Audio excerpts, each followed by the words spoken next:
What's up, everybody? This is Ricardo Rodriguez. And Matthew Messick. And this is the Profits Over Wages podcast. Welcome to another episode of the Profits Over Wages podcast, where we do weekly interviews with highly successful business owners and entrepreneurs. We discuss life, business, and entrepreneurship to bring forward the lessons learned from success and failure, and most importantly, have fun while doing it. On episode 44, we sit down with Matt Laricy, a third-generation realtor and the managing broker for Americorp Real Estate. Matt also heads his own team, the Matt Laricy Group. His hard work, charisma, and true passion for his business has helped Matt's reputation as a qualified realtor quickly rise. In the last 3 years, he has been in the top 5 agents in the state, with numerous awards year after year and over 2,000 reviews online. On this episode, Matt shares with us how he started in the city of Chicago with the goal of being the best at what he does, and how he ascended to the top 5 of real estate brokerages in the state for 3 years straight. He also goes in depth about why he prefers to have a small team that does a lot of volume instead of having 100 agents that don't do any business, and how to create a culture around being the best, being honest, and providing great value. Enjoy the show. And we're live. What's up, guys? This is Ricardo. I'm sitting here with two Matts. One of them, you know him, Matt Messick. He's a co-host of the podcast. And the other one is Matt Laricy, one of the top 1% of agents in Chicago. Yeah, we've consistently ranked in the top 5 brokers in the city for the last couple of years in a row. That's insane, man. Yep. Well, welcome. Thank you for doing this. Yeah, no, thanks for having us. We appreciate it. Really appreciate you giving us your time. For those like the 5 people who are not familiar with who you are in Chicago, if you can kind of just give us a little bit of a background. Sure. You know who you are and what you do. Sure. Obviously my name is Matt Laricy, and I started in real estate in 2006. So it was pretty much the day after I graduated from college. I was already licensed, so I got my license before I graduated because I knew I was always going to get into real estate. And I started selling right then and there. I'm actually a third-generation agent, so my grandpa was in real estate, and then my father started my company back in 1978 on the south side of Chicago, so that's kind of like where we're from. So since I was a little kid, since I was 3 years old, my dream was always become a real estate agent, so my teachers would always laugh at me and make fun of me and say, like, that's not like what you want to aspire to become in life. Like, kids want to become like astronauts and, firemen and stuff like that. And I'm like, yeah. I want to become a real estate broker. And that's that's kind of like a scumbag profession to aspire to become, So I'm just like, whatever, it was my dream. So I knew I was always getting into it. So when I graduated college and I was licensed, I started selling, and just like everybody else, I thought real estate would be kind of like an easy thing to kind of start with. And coming from like the south side of Chicago, where our flagship office is, which is like right by Midway, I thought it was going to be kind of like this easy thing to get sales, because my father's always been super successful. Although I never really understood how sales really worked. I just thought you got your license and people are like, hey, right. Do you want to buy some homes off me? And, sure. I just kind of started building the company from there. And after about doing 2 years of real estate on the south side of Chicago, that was 06 to 08. So the market, as we know, crashed in 2008, okay? And I started in 06, and on the south side, it was like the end of 06 when I started, like December 06. So you could kind of start seeing the change happen in the marketplace, especially on the south side, because, those growing areas, well, I wouldn't say it was a growing area. The lower income areas are always kind of hit the hardest. Right. You could kind of sense when 07 happened that something was going to change over there for the worse. And being a 21-year-old broker with no experience, I kind of felt it even really hard. And I just knew that selling on the south side wasn't what I wanted to do. And by 2008, which is, as we know, the worst housing economy ever, I realized that I just can't continue to sell on the south side. So I decided to take the company name downtown to the downtown markets with no VC, no backing, no lines of credit. I didn't know anybody. My old man's a Southside Irish prick. He's just like, you're on your own, I ain't giving you a penny. So at that point, I was 23, and it was a rough start, to say the least. But, I always thought to myself, if somebody else can make it, then so can I, and here we are. So how did that work with the market crash then? So you saw things starting to change, so you moved locations, and then the rough start, how'd you get up and going then? And, because you predominantly focus on the luxury market, right? Like downtown? Yeah, I mean, We do anything from, $150,000 sales to $10 million sales, So, I wouldn't say we're just focused, because technically luxury downtown's about above $1 million. So we'll focus on anything down here, but I guess the shift was of why we want to come there and how we got started was more or less just knowing that I knew that my personality and where I wanted to go was not on the south side. So coming down here was a struggle, and it took a while to get started. And I think a lot of people feel that when they get the real estate license, it's this easy thing to do. That they don't even teach you how to sell. And nobody does. Yeah, it's like fucking. You got your license, and we're just gonna teach you how to not get in trouble. Yeah. And then go figure out how to sell a house. Exactly. And I was like, well, what do we do now? You know what I mean? And you go to an office, and you're like, there's nobody here. What's next? So. I mean, did your dad help you out in the beginning to get you started on how to work with buyers, how to work with sellers, or how to? Because you were brought up essentially in that profession, right? Yeah, I mean, so when I was a little kid, I like to say some of my first memories are being in my dad's smoke-filled office, and that's kind of what I know. And his office is kind of like Mad Men style, it's furniture from different decades, people sitting there smoking cigs and just and yelling about God knows what, but. I used to always listen to how they talked on the phone and how they answered questions and things of that nature. And I was always really a big component of saying that, just figuring out, how to do the business. So back when I was a kid, they didn't have these things, computers, okay? They had, MLS books, okay? Right, you get the actual book. Yeah. So, if you go even on Southside today, you'll see some people's windows that say, come on in for listings, okay? Because, that's what people would do. I think about how fucked up that is. People would walk down the street and go to a real estate office and say, do you have the MLS books? And they'd hand them a book that what's on the market. Nowadays... People don't even get off the couch. Yeah, exactly. They've been sold. How do you know? It's days later and... Right. Yeah. Exactly. So that's that's why pockets and stuff like that back then were a big thing. But so I started filling those out when I was a kid, and then we went to green screens, and then we went to obviously now the MLS. So I kind of had a little bit of an understanding of what real estate was because of that. But I don't think I ever really considered the selling component. I don't know what it was. I just assumed that you would know how to do it when you got your license. And it is, my dad's kind of, I wouldn't say he is kind of like an asshole. That's just kind of figure it out, So when I got my license, what I would do is I would go to the office at 8, 9 o'clock in the morning, like a normal person, right? Because I figured you got to have a routine, okay? And I'd get there, and my old man at this point, I think he was 57, 58 at this point, right? So he's not hustling. He's more or less cruise control. So he doesn't get into 10:30, 11, okay? So I would sit there for hours doing nothing. Just waiting? His secretary didn't come until later, so it's me on the south side, nobody in the office. This fucking thing stinks of smoke. I don't smoke, okay?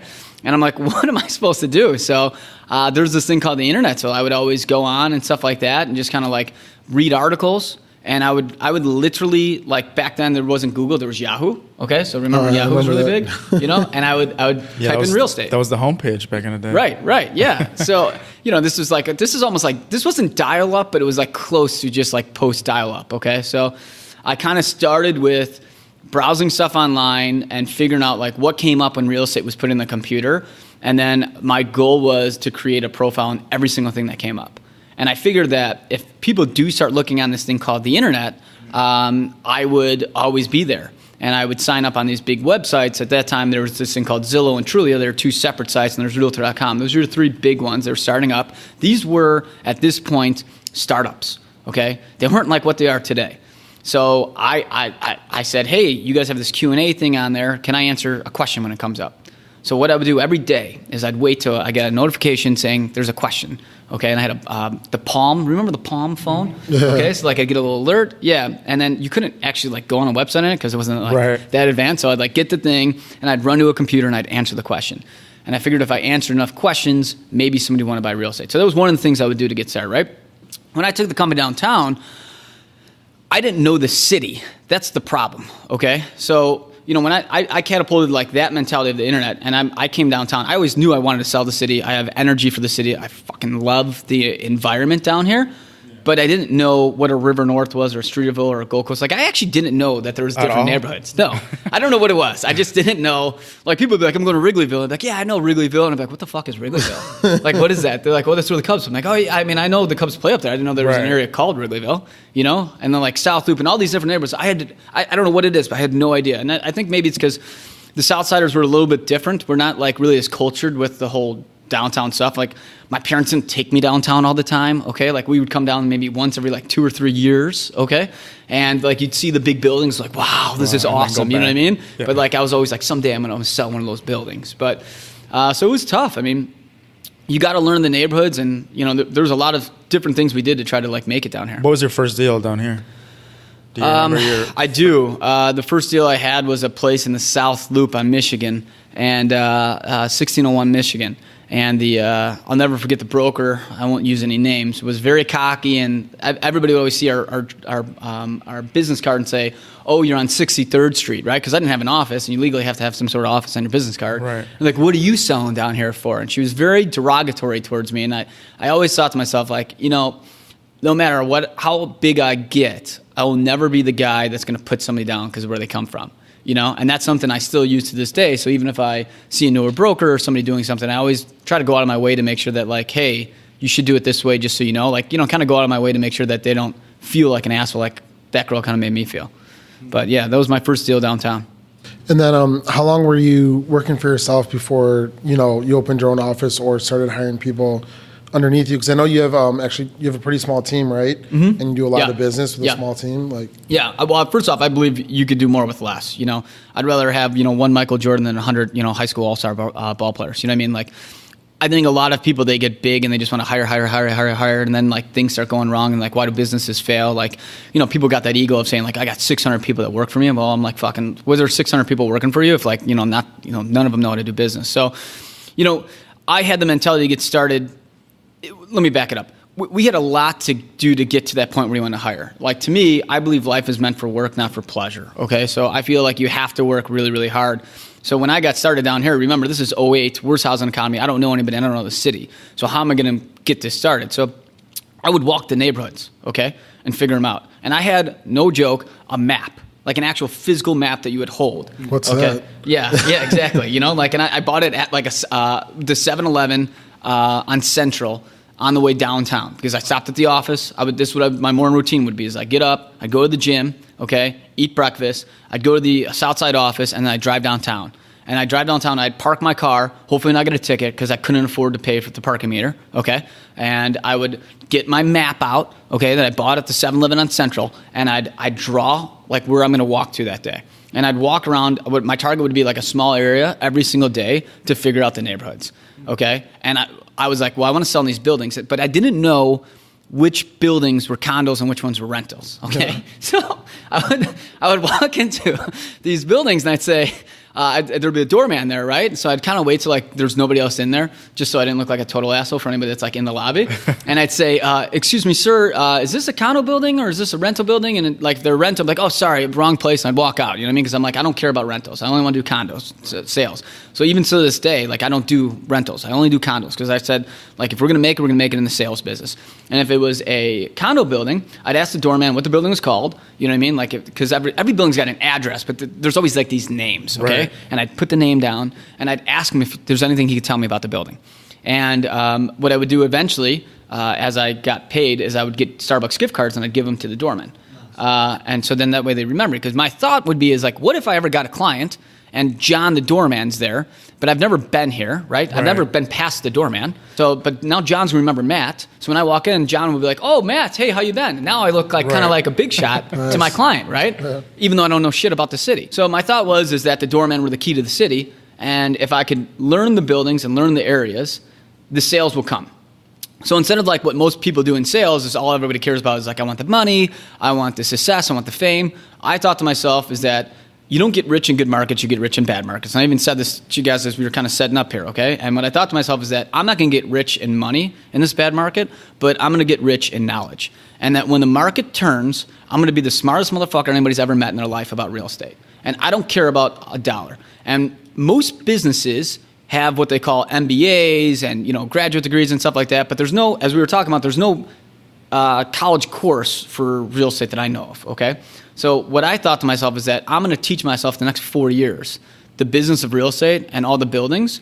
And if I make a commission or a sale, it's a bonus, but I just know I'm not going to make shit for the next 4 years. And I lived at home, and all my friends were going out and partying and all that stuff, and all I would do is I'd get down here every single day, when my calendar would be completely empty, and I would walk around the city. In the meantime, to try to get business, I would hand out business cards in front of Starbucks and Home Depots.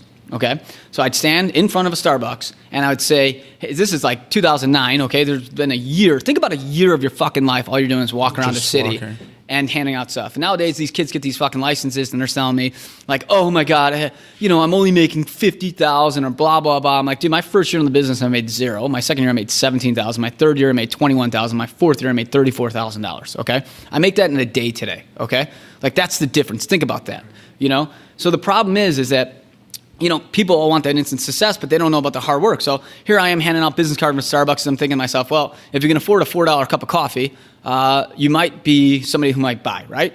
And my other thing was, in 2009, market shit, I just thought if you were remodeling your place, you might be thinking about putting on the market. Oh, makes sense, yeah. You're putting in some work. You want to make it look nice before you... Right. You're going to where your clients might be. Right. Yeah. So, now, don't get me wrong, I got kicked out of most Starbucks, but there's so many fucking Starbucks in the city, you know what I mean? And there's like, I don't just mean Home Depots, Lowe's, Ace, all the ones. I got kicked out of all of them, and was it embarrassing and degrading thinking like, you come from college, you're kind of like, we're all 22, 23-year-old punk kids when you're younger, you got a little bit of an attitude, a little bit of confidence. I got a higher education. Right. And you think, you think you're a cool guy, right? And there you are putting your tail between your legs and saying like, I'm broke. Would you mind using me as your realtor? But I'll tell you, I wouldn't trade that for the world, because minus doing that, I would cold call through the newspapers, okay, because I had a routine of cold calling them. So like, I understood the fear of rejection at that point in my life. I remembered my roots, because I do think that people are, not just myself, but a lot of people, you graduate college and you come from this high and you're kind of living this fictitious life and you got a lot of friends and you're popular or whatever it is, and then you come back and you got nothing, and then it makes you realize what real life is, and life's about getting kicked in the balls over and over again, and at some point you got to stop being cocky and start realizing what life is. And what was driving you at that point? To be the best. Always. My whole thought, my whole life was I just want to be number one, and that's all. And I wouldn't stop until we get there. Did you always think that, or was your vision to always have like a small team that does a lot, or did that change over time, or like when did that begin?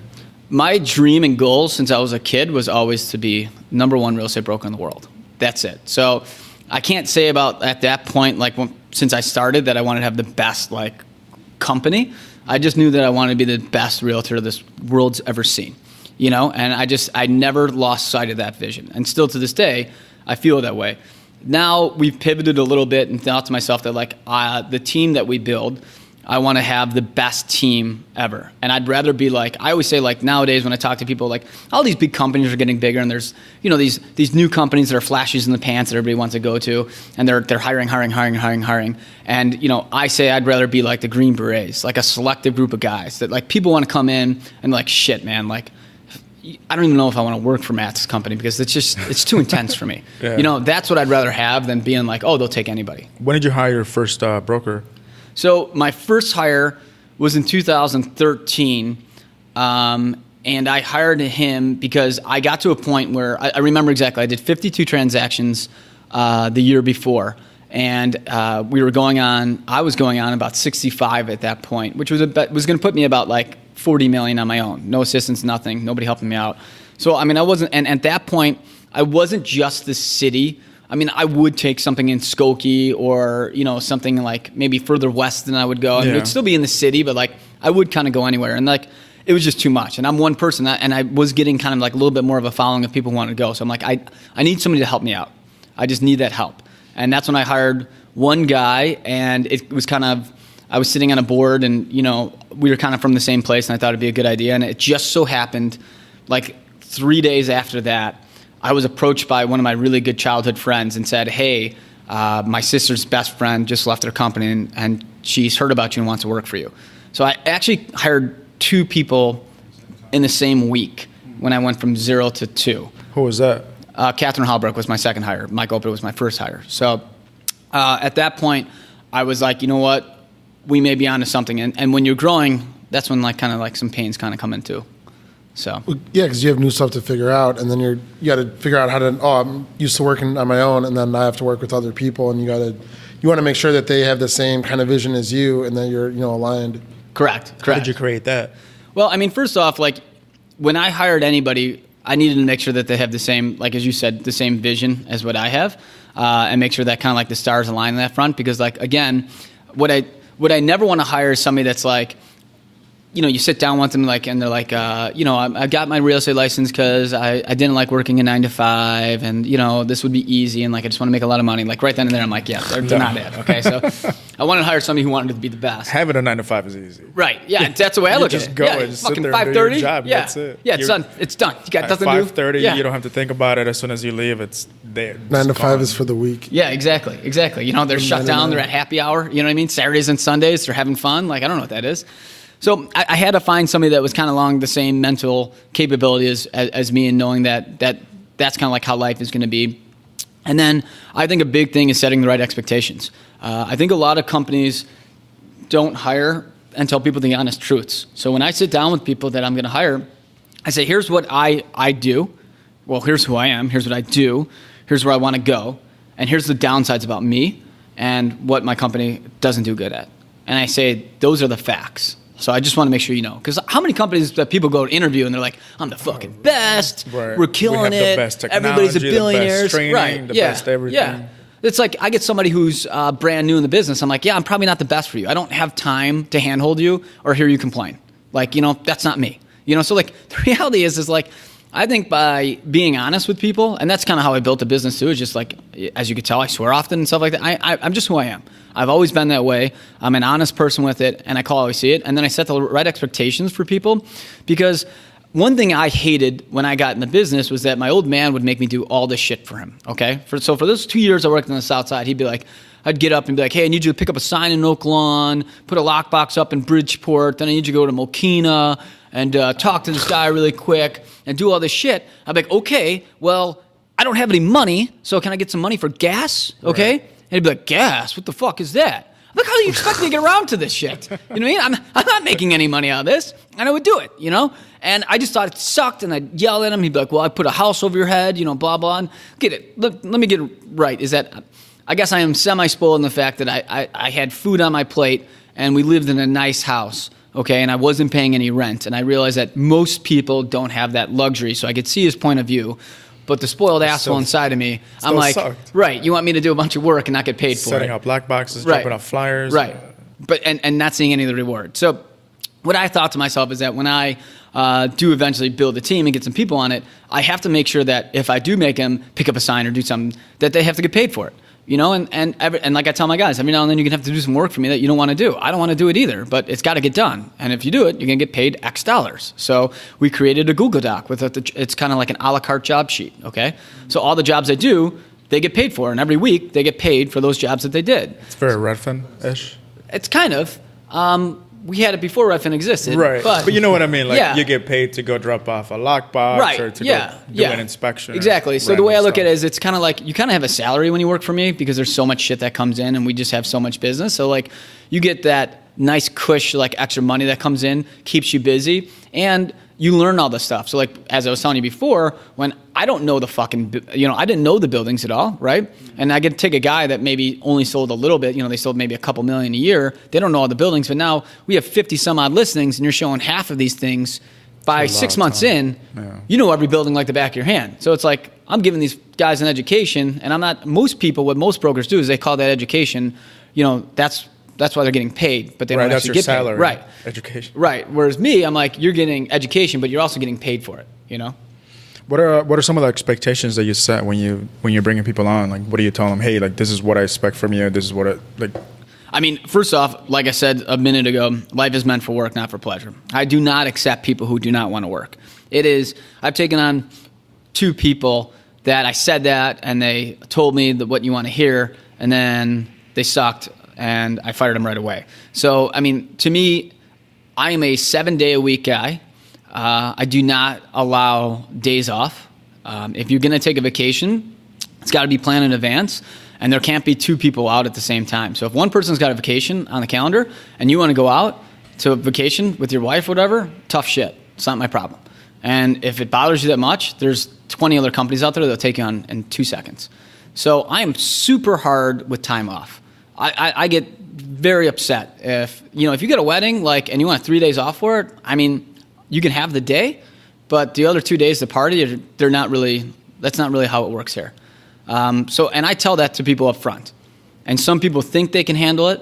And then when you miss out a lot, the FOMO crowds, right, when the girlfriend is like, what? What do you mean you can't go to the wedding? It's my best friend from college. Right. What do you mean? Tough shit. Right. And the girlfriend calls me up, I'll tell her the same thing. Fly alone or date somebody else or go work somewhere else.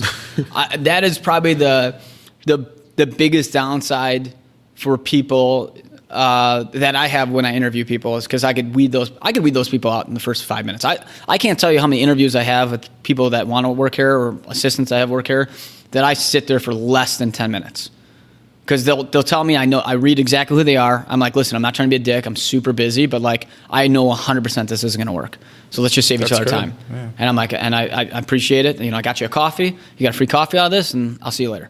So then, what are the benefits of working with you? How do you present those? First off, we're the best, right? I mean, we've grown quicker and faster than pretty much anybody else has in the city. And I'm not trying to sound like an asshole like that, but I mean, we have. And it's not because it was given to us, it's because we work our ass off for it. So the benefits is that you have the opportunity to be working in one of the best, most growing groups in the city of Chicago. 2, you make a lot of money. I mean, everybody that works for me makes a lot of money. I mean, that's at the end of the day, that's always a big thing for a lot of people. And the way we handle ourselves. I have a set code of what you have to abide by to work in my group. And I think if you're looking to be somebody who's held at a higher standard, that's making good money, that's very well educated in the business, and want to be part of something that's the best, then yeah, you want to work for us. If not, then you could go work for somebody else. Because you're number 3 in the city right now? Is that right? Technically, last year we finished as number 4 agent in the state. Okay. So. And then how many people are on your team altogether with brokers and assistants and everything? So with brokers and assistants, we just hit 9. So we hired 2 people. So up until 3 weeks ago, we were 7. So it's insane. Getting number 4 in the state with only 7 to 9, less than 10 people. What did you guys do last year? So last year we did $139 million for 306 transactions with 6 people. That's insane. Yeah, right now we're on pace for $175 million and 400 transactions. That's what we're on pace for. It's a lot of business. I mean, we're averaging more than 1 deal a day.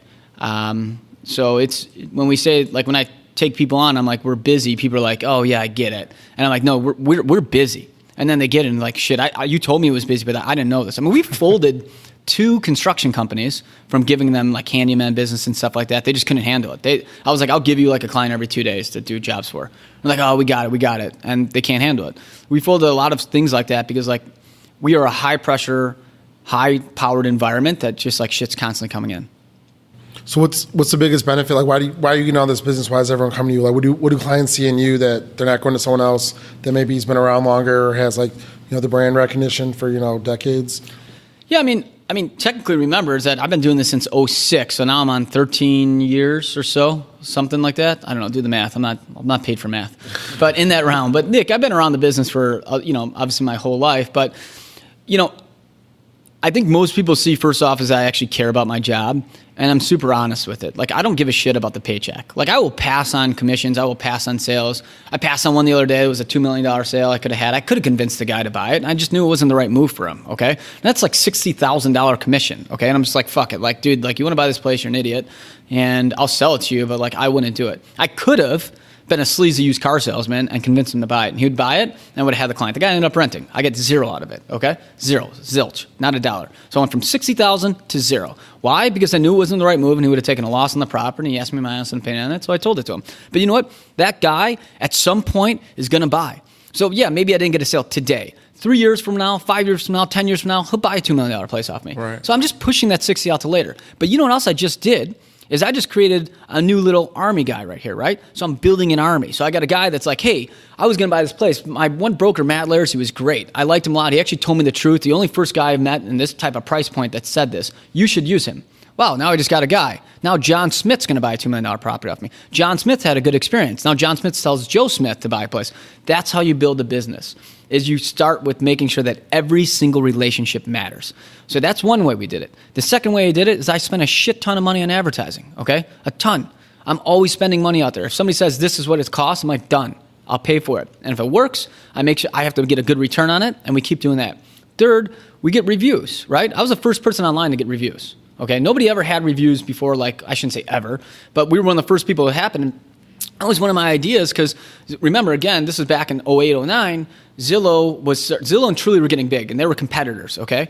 And at that point, when they first got big, I said they were calling and selling zip codes. I was like, I played around. At this point, it's like 2 years I'm playing around on real estate websites, okay? And I'm like, I think these are going to be big sites. I was like, one of these ones is going to be bigger than the other. I don't know which one yet. So I put my credit card on it, and I'm like, all the money I had, and I bought like one zip code on each site. And I'm like, that's it. If this doesn't work, I'm going to have to have my dad bail me out. You know what I mean? Like, that's it. And it took off, and I'm good at converting leads, okay?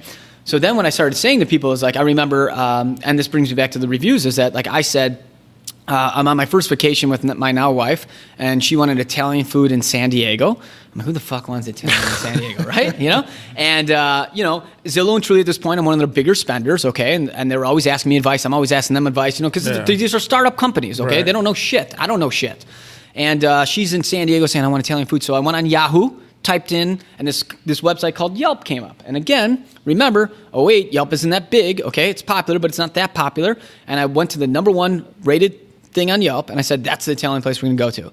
And it hit me there, not that it's like this huge, great idea. I'm like, why aren't fucking realtors getting reviews, right? How many people are coming from San Diego to Chicago? How many people are coming from New York to Chicago? How many people are coming from other places and saying, like, I don't know anybody, so let me go with the person who has the best reviews.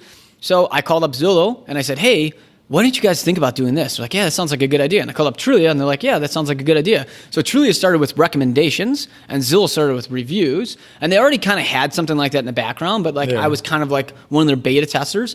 I have 839 reviews now on their website. That's pretty hard to beat. So if you have 300 reviews, which is like the next guy under me, I have 839 reviews, and you're just a guy that's just looking at stuff online. It's like looking at a restaurant. So one's got 800 and one 300. Right. Game over. Well, the thing is like, I'll get the call. I always say, like, most people are going to call 3 or 4 people. I always say, it helps me get the call. And if I get the call, I'm not one of these big agents who got big, and then I thought, like, well, I've already done all this shit, so I'll let the system take care of it. I'll work it. So then I do that next, is that I get the call, and I do everything I can to get that person's business.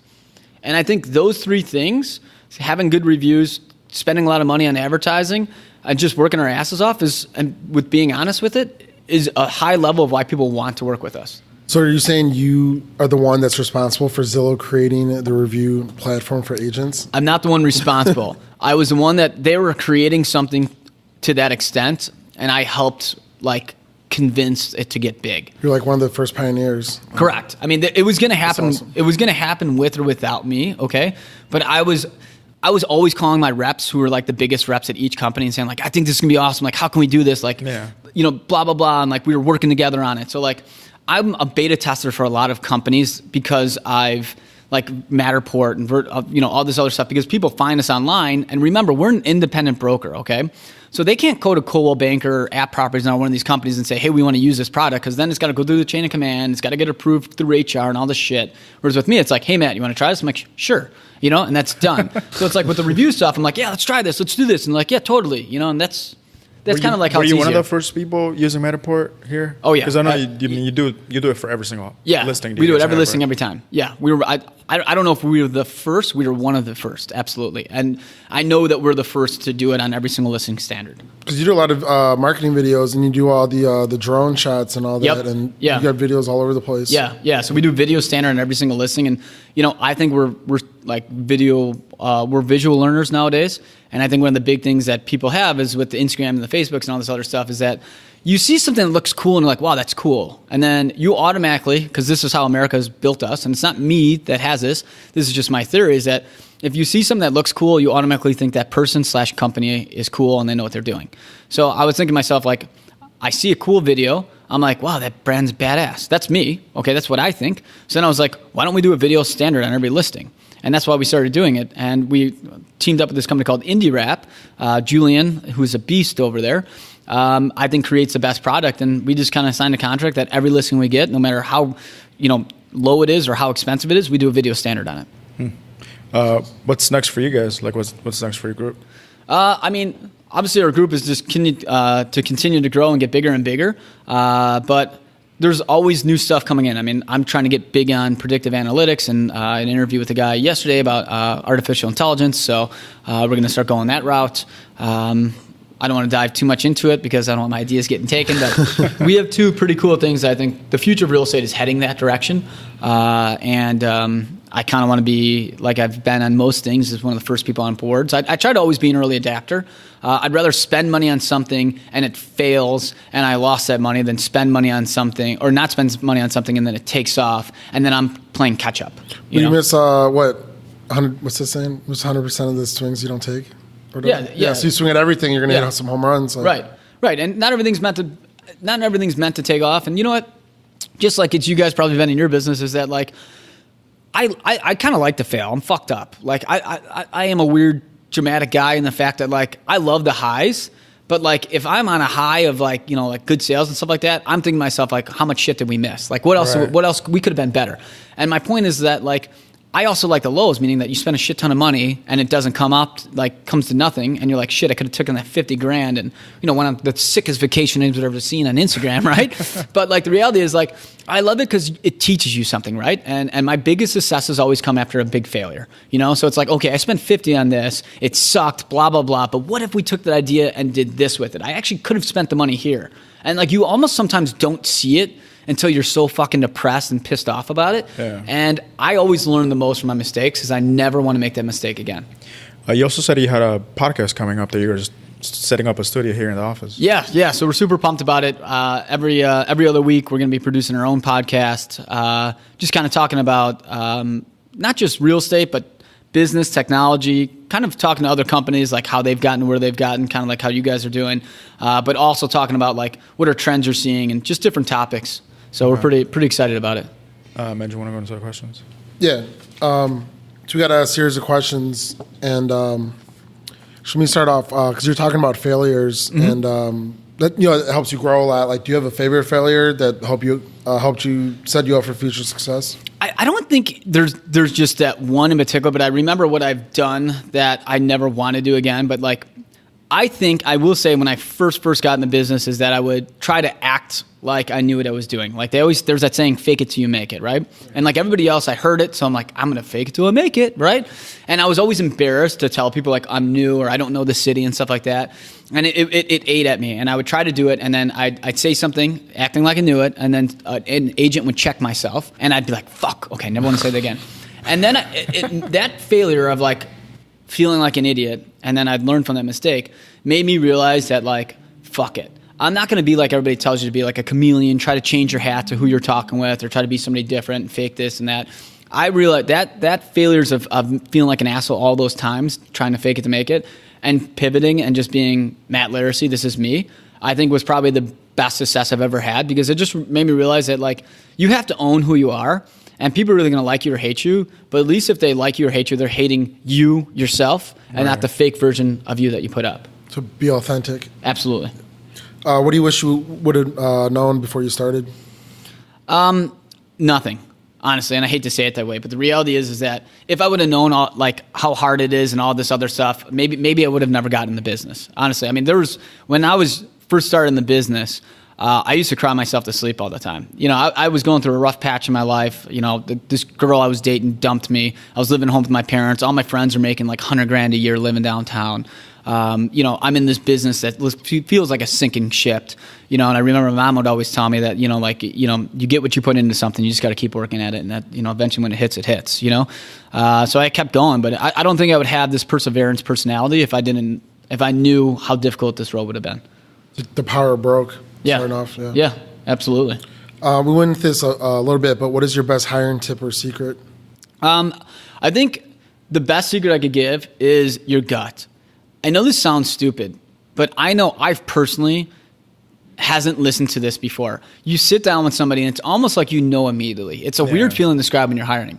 you kind of like, fuck yeah, I like this guy. You know what I mean? Like, you're like, I get along with, we click, you know what I mean? Like, you're bantering back and forth, you're fucking with each other a little bit, you know? And then you sit down with somebody, it's like you kind of click, but you don't. And you kind of know that they're not the right hire, but you're almost a little desperate sometimes, right? Like, you're like, God, I need this position filled. And like, I could make them to where I want to be. And you kind of want them to be something that you know that they probably don't, but you hire them anyways. And that was probably the best tip I would be, is always hire your gut, or go with your gut. Because the reality is that when you go against it, it costs you more time in the long run, no matter how much you need that person today. And I can't stress that enough, because I personally have run into this at least 3 times. What habits helped make you successful? I think the biggest habit's probably more or less my hard work ethic. I literally can work until I can't stay up anymore, and then I only sleep 4 hours a night, get up, and just start working again. What is the one thing that you find to be true that most people would disagree with? You get what you put into it. I think most people are instant gratification people these days, and a lot of people think like, if I don't get it right away, I'm going to give up. And that's most society is that's how we're built these days. But I do think that if you work your ass off and you do it consistently, it could take 10 years. It's not an overnight thing, that you will get it back. But I don't think most people feel that way anymore. Have you ever turned down a client, and why? I have only a couple times. I tried to believe myself that I can convince them to be otherwise. But like, if somebody's racist, sexist, degrading, those are the reasons I'll do it. They have to be like pretty out there, but it's happened. What living or dead person other than family members do you most admire? Oh man, there's a lot of them. I'll give you 3. Okay. If you want to. Oh, you give me 3 if you want. I mean, the way I've been obsessed with history, and I'm always obsessed with people who have become bigger than what they've ever become before. Like, people thought they would. So like Napoleon's definitely somebody I've always kind of like looked up to, because here's a guy that's like, 4'5", that was given to dead, that nobody wanted to take on, and not only ruled France, but ruled almost all of Europe for a while, and changed the course of how Europe existed. So, I mean, did you go to his tomb when you were out there in France? I did. Pretty Yeah, crazy, it's unbelievable. Right? It's like 15 feet tall. It's probably one of the coolest things I've ever seen.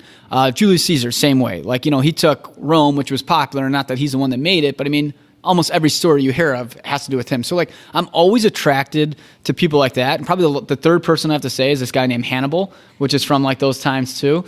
And Hannibal's a guy that came from a small little shitty country back in the day, and pretty much almost took over the entire Roman Empire against all odds. So like, I'm a Cinderella history story. Right now. Yeah, exactly. But that's what I love, is I love reading about these guys who literally came from nothing, who just said like, you can never ever do this, and just like completely change the course of history. What was the worst piece of advice that you ever got? I actually touched on this earlier, and it's something that everybody says, and it's always the fake it to make it, or the chameleon. The chameleon one's probably the one I'd have to say is the worst. I lose respect immediately every time I see somebody who's trying to just say what I want him to say, right? Or like do what I want him to do. It's like, just be honest. Yourself. Yeah. And that's the thing, is like, I can't tell you. Think about how many times you guys talk to somebody on the phone, and then their voice changes. Right? And we were talking about this yesterday, me and one of my assistants, is that I was somebody called me on a luxury listing as this broker, and they don't even do much business, and they were talking like this, and it's fabulous. It's just fabulous. I'm like, man, this fucking person isn't even doing business. Who are they talking fabulous like that for? Like, where is she coming from? Did she get English overnight or something like that? Like, I saw her yesterday and she was swearing, So like, just be yourself. So. Why do you do what you do? What gets you through the tough times? I've always known what I was going to do. So I feel like some people are born to be what they are. And I just kind of have that mentality. But what gets me through the tough nights is just knowing that, like, life sucks. And there are some days where I'm just like, business is failing. I'm going to flip the fucking table over. The cards are stacked against me. And I just think to myself that, like, you're going to have some losses and you're going to have some wins, and that you're going to get fired and not everybody's going to love you. I don't know about you guys, but like, I always want to be liked by everybody. And I forget that, like, some people are just going to hate me. You know what I mean? And it's natural. But like, I think we as humans now, and I think social media has a lot to do with this too, is that, like, you go for the likes. Right. Yeah. You want the likes. You forget that some people are just going to hate. And I think that's the biggest difference. Yeah. If you had one piece of advice for someone just starting out, what would it be? I would say that find somebody that's better than you at what you do and go work for them, and just figure out what you have to do. Because the reality is that everybody wants that instant gratification. They want the success today. But just know that, like, you're going to be broke at any business that you do for probably 5 years. And everybody wants that $200,000 salary the first year. I just like to say, remember that if you work at like a Fortune 500 company, when you get started, you don't immediately become the CEO making $500,000 a year. Like, it just doesn't happen to you. You start at the bottom. And in any business you start into, know that you start at the bottom. If I was you, I'd be cleaning the fucking toilets. Even if you give yourself that title, CEO. Yeah. You know what? Be the CEO of what, though, right? If there's nothing. But the reality is, if you're cleaning the toilets, you're the guy sweeping the floors, you're the guy that's in the office first and out of the office last, like, it's hard to not respect that person. Do you have... Are you currently taking on any for any of our listeners that are listening, they're like, wow, no, this is awesome. I like what you're all about. Are you currently taking on any brokers in the future? Do you have plans to? So we're super selective. I'm on a need to hire basis, and we only hire when I feel like it's just gotten to the point where we physically can't cover the business we have. So like we just hired another new executive assistant and a broker. So currently we are not hiring, but probably in the next 6 months we will be. And I'm the type of guy that doesn't take anybody under 12 months experience of downtown selling. But if you're somebody that thinks you got what it takes and can cut it, 6 months from now, reach out. Show up and start sweeping the floors. That's right. Work your way into the business. Where can people find you? Most people find me online. You can find me on on my Facebook, I'm Laricy, or follow us on Instagram, same handle. And the company URL, Matt Laricy. MattLaricyGroup.com. Awesome. Thanks, man. This was cool. Yeah, all right, guys. Thank you so much. I appreciate it. Until next time, guys. And that's it for another episode of the podcast. Hope you enjoyed it. One last thing before you head off, though. Please don't forget to subscribe, rate, and leave us your thoughts on iTunes. It would really mean a lot and help us reach more people. You can also find us on Facebook at Profits Over Wages Podcast, as well as on Instagram and YouTube. Until next time.